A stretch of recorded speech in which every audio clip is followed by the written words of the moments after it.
But this begs a second question. How much difference does a rapidly increasing population make to our environmental problems? Is it really as important as I'd like to claim? Well, yes, it is. Population growth contributes significantly to many environmental problems within our borders. So let's just consider one here, urban sprawl. In the past 2 decades, sprawl, defined as new development on the fringes of existing urban and suburban areas, has come to be recognized as an important environmental problem. Between 1982 and 2001, the U.S. converted 34 million acres of forest, cropland, and pastures to developed uses. And the average annual rate of land conversion has increased over that time. So it's a problem, and it's a problem that's increasing, even as we talk about it more. Sprawl is an environmental problem for many reasons, including increased energy consumption, habitat loss for wildlife, etc. So what causes sprawl? Well, it turns out that's complicated. Transportation policies make a difference. Zoning laws that encourage leapfrog developments out in the country make a difference. Tax policy apparently makes a difference. So between 1970 and 1990, these and other factors caused Americans' per capita land use to increase about 22.5%. So we're using more land per person. In this same period, however, the amount of developed land in the country increased by over 50%. So what accounts for the discrepancy there? The number one cause of sprawl by far, population growth. New houses, new shopping centers, etc. are being built for new residents. In recent decades, cities and states with the highest population growth rates have also shown the most sprawl. And the most comprehensive study to date, looking at this problem, found that if you group together all the factors, policy factors that cause sprawl, and you compare those to a single factor, population growth, they found that in America, the past 3 decades, about 52% of sprawl was attributable to population increase, while about 48% was attributable to all the other factors. Now, some smart growth advocates resist the conclusion that population growth is an important sprawl factor. They want us to focus on everything else. And as someone who's worked on local development issues, I understand their concerns. The bottom line, however, is that if we really want to stop sprawl, not just slow it down, we have to change transportation, tax, zoning, and population policies that encourage it. We won't stop sprawl and habitat loss if we simply accept as inevitable that factor, population increase, which the best research shows accounts for over half the problem. Now, if we had time, I think I could show that every major environmental problem in the U.S. is made worse by population growth. I want to emphasize, though, that population growth doesn't just undermine environmental protection here at home. A growing population also increases America's large environmental footprint beyond our borders. So consider in this regard global climate change. You know, nothing mortifies us environmentalists more than our collective failure in the United States to do our part to show leadership in combating global warming.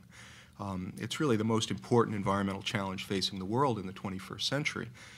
Some of us are very excited that maybe we're turning the corner on that. So what can we do to fight global climate change? Well, a good start would be working to stabilize greenhouse gas emissions at 1990 levels, as envisioned in the Kyoto Protocol. But meeting even this modest objective will prove difficult if our population continues to grow. So consider a few numbers. In the United States, CO2 emissions increased 20.4% between 1990 and 2005. That means we'd have to decrease our emissions by 20.4% per person to get back to 1990 levels at our current population. But if we double our population, as we're on track to do in perhaps 8 or 9 decades, we'll have to decrease per capita emissions almost 60% in order to reduce CO2 emissions to 1990 levels. That's almost 3 times as great a per capita reduction. Such reductions will be much more expensive, they'll demand greater sacrifice from Americans, and they're thus less likely to happen.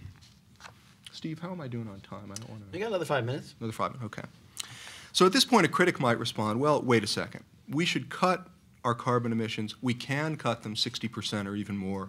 The technologies exist. America's wealthy enough to meet our moral obligation to address global climate change. The problem, above all, is Americans' overconsumption.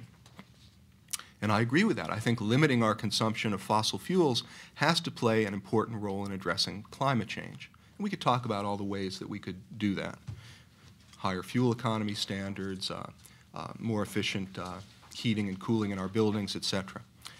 But re-engineering the world's largest economy and changing the consumption patterns of hundreds of millions of people are immense undertakings. They're going to be difficult, expensive, and we know right now they're going to only be partially successful.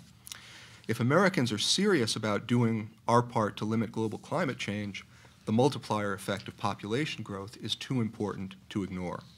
So again, consider the numbers. Between 1990 and 2003, U.S. per capita CO2 emissions increased 3.2%. Now, that's nothing to be proud of, necessarily. But total U.S. CO2 emissions during the same period increased 20.3%, so about 5 times as much. Why the discrepancy? Well, it's simple. During that same period, America's population increased 16.1%. More people drove more cars, built more houses, etc. Population growth greatly increased total emissions, and it's total emissions, not per capita emissions, that quantify our full contributions to global warming. Now again, I'm not claiming that just by itself halting U.S. population growth is going to solve sprawl or meet our global warming responsibilities. On the contrary, Americans must reduce our per capita consumption of land and energy in order to meet these challenges. On the other hand, the evidence clearly shows that recent population growth has increased Americans' total land and energy consumption and made these problems even worse. Americans must address both overconsumption and overpopulation if we hope to create a sustainable society and contribute to a sustainable world. Now, everything I've said so far, this whole argument presupposes a sort of a moral commitment to environmentalism. If you don't share that moral commitment, then nothing I say necessarily matters to you. But for those of you who are environmentalists, I think the argument is fairly strong. If you have that commitment to really dealing with these problems and solving some of them and helping create a sustainable society for our descendants, then we're going to have to address population growth. Maybe I'll stop there and open it up. Okay.